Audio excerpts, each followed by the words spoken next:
My first land that I bought, I spent 30,000 cedis in acquiring the land. I spent 10,000 cedis in the paperwork procedures, paying for site plan, indenture, land commission, paperwork, and things like that, right? And I spent over 65,000 cedis on fence wall, but still, I ended up somehow losing the property. And so it's so sad, but that is why I'm making this video. So in this video, I am going to tell you reason why you shouldn't buy a land if you're a young person, especially in your 20s or 30s, and you come up, your first big paycheck that you get or your first big contract money that you get, do not go and put it into land. Please don't do that. You're going to waste your money. And so welcome to my channel. I make videos about personal finance, money management, and investing. So thank you, and let's get into it. Welcome to our channel, where we explore the intersection of finance and film. Owning a land in Ghana costs more than you think. You might buy the land for 10,000 cedis and you might end up paying 100,000 cedis for the land. It's crazy, right?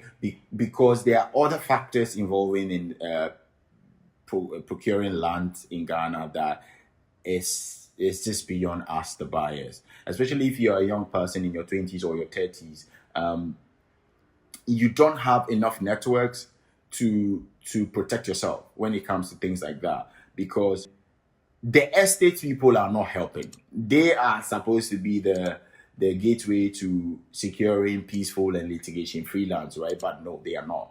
So I now, sitting on what I know now, I'd rather put my first chunk of money into the stock market or any money market fund, just so I can make some money of it. Because at the end of the day, that one, I'm going to see my money. If you buy the land for like 10,000 cedis, like I said, you're going to overspend. You're going to spend more than that. So it's always advisable not to do that, especially if you're in your 20s and your 30s. The second reason why I say do not put your money into land if you're in your 20s or your 30s is because you will not get your money back. Building costs money. You understand? Like acquiring the land alone costs money, and developing a land costs money. So you're never going to get your money back. If you put your money into it, you're never going to get your money back. However, if you put your money into like things like stock market, money market funds, you're definitely going to see your money. At least you're going to see the numbers on the screen, And so there are just so many irregularities, and like we don't have the systems in place to protect new buyers, especially with the young ones, right? So it's just too much. It's just too much stress. The third heartbreaking reason why I wouldn't advise you buy a land in your 20s or your 30s, if you're a Ghanaian, is paying for land guards. Oh my goodness. This breaks my heart a lot because I have to deal with a lot of them from time to time. Granted, they protect the lands because most of these lands are owned by families, and some of them are owned by chiefs, right? And so land guards are there to protect the land from litigation. But the most heartbreaking part is that they are the ones you have to deal with all the time. You have to pay them all the time. Like anytime you're going for a site visit. Now, anytime I'm going for a site visit on my new land, I need to prepare like from 200 to 500 cedis. You understand? Because you have to give this person 100, you have to give this person 50. And if you don't do that, you will not have your land protected, right? But even the ones that are being protected, we still lose it. You understand? Like we still lose it. So like you just have to pay so much land guard fees. You have to deal with land guards, and the heartbreaking part as well is that if you go through the estate companies, they will tell you that litigation free. It's not because they bought the rights from the families or the chiefs, right? So if they sell it to you, they sell the land to you, and then you are going to develop it. There is somebody protecting the land who is called a land guard, and they come in groups, and you have to sort them out. They call that what? Digging fee or something. I pay digging fee more than 3 times. It's crazy. And sometimes the digging fee, when you put everything together, is half of the money you paid for the land. It doesn't make sense, right? But at the end of the day, this is the country that we live in, man. This is the country that we live in. It's so sad, man. The institution that is supposed to protect us, which is the Land Commission, when we are buying land, barely do much.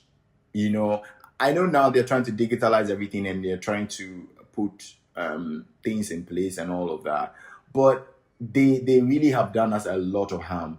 Most of the most of the corrupt issues that we hear are from the Lands Commission themselves. You understand? So I'd rather safeguard myself if this is my first time I'm coming up with like a large sum of money and I want to do something with it. If I'm in my 20s or my 30s, I'd rather put the money into the money market fund or stock market, just so I don't have to deal with all those bureaucracies at the Lands Commission. There's so much bureaucracies at the Land Commission. It's so sad.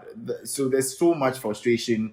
There's no transparency in time of delivery as well. You know, for instance, the first time I applied for a search on my land, right? Everything stated on the website that it's going to cost, it's going to take 2 weeks, right?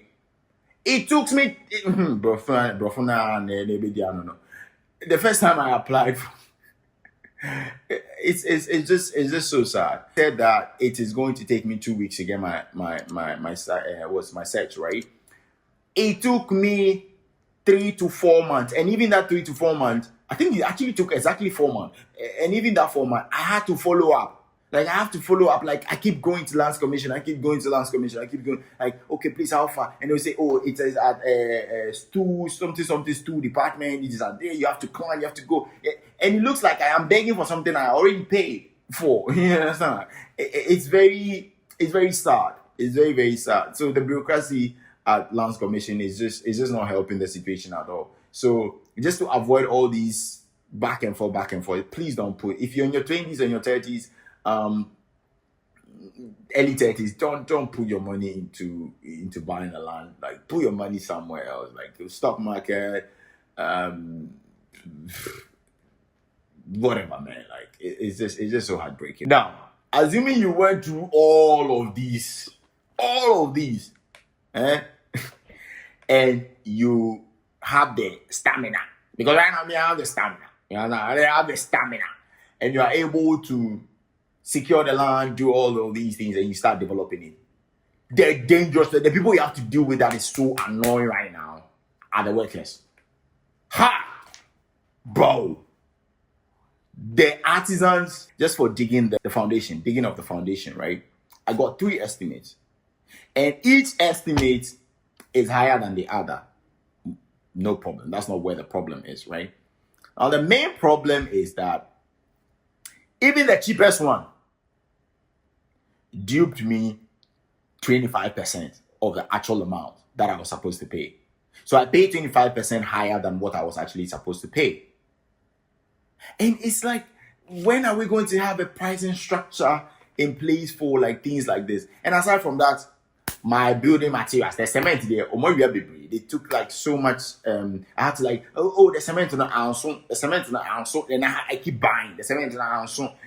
And I don't have the money to say, okay, I'm going to hire a project manager or an estate company to stay on the land and then like supervise all these things. So yeah, it's just so much that you have to deal with. And I think if I'm to be born, by all means, owning the land is good. Don't get me wrong. Like, owning the land is really, really, really good. It is one of the fastest ways to build it off. But if you don't have a financial buffer, if you don't have anything in your emergency fund account, if you don't have any other financial asset, land is not going to make you returns on your money immediately for you to even and it's not liquid. You cannot liquidate money from that land immediately. So I would always advise, if you're in your 20s, get into your 30s, please don't put your money into land. There's so much issues with that. Only God knows what I had to go through just to register my land after buying it, and even just trying to secure the land, and I'm still living at the verge of like still securing it. I remember my lawyer friend told me that in Ghana, if you buy land for 30,000 cedis, please go and look for another 30,000 cedis for fighting issues. Yes, if you buy land for 30,000 cedis, go and look for another 30,000 cedis to go and fight litigation. Oh my goodness, you're going to go through it. So it is just very, very, very, very sad. But hey, this is the country that we live in. So as youth, as young people in our 20s and our 30s, let's try and protect ourselves. It's hard. We don't have to, but it's a necessity. You know what I'm saying? It's a do or die affair right now. You have to protect yourself. You have to protect your money if you want to make something out of your life. in the future. So yeah, it's just crazy, man. It's just too crazy. But hey, my final point on this topic is that you need to know that the first time you're buying your land, right, as a 9 to 5 person, as a young person, it's roughly going to take you 20 to 30 years to develop your land, to build a house in Ghana. If you're factoring in things like inflation, your own bills, emergencies, litigation issues that we talked about, it's going to take you roughly about 20 to 30 years to build a house. An average, the fluctuation of prices of building materials is also not helping. That's where inflation comes in. And if you have a government who, thankfully, the new administration is trying their best to reduce, to put measures in place where a lot of things reduce. So if you find yourself building in this particular economy, you are going to have a bit of peace of mind in building materials and things like that. But if you were probably in the previous administration where there's no stability in building materials, like cement was 100 cedis today, tomorrow you go to say it's 120. You understand? And so that you can't properly budget. It's just too much. You're going to hear advices especially if you're a young person coming up and you're trying to climb up the ladder, you're going to hear advices like, oh, buy land, land is good for you. It is not just buying, no. It's not just the buying of the land, though. Don't try that one. It's not just the buying of the land. Sure, you buy the land, you have so many other expenses that you have to make on the land just to secure it. And that does not even count. Because now you have to try your best to get all the paperwork in place. You have to pay litigation fees, even though it said litigation free, you still have to pay all of that. It's just a lot. It's just buying a land in Ghana is just so stressful, man. I don't advise it at all. If you're a young person in your 20s and your 30s, don't try.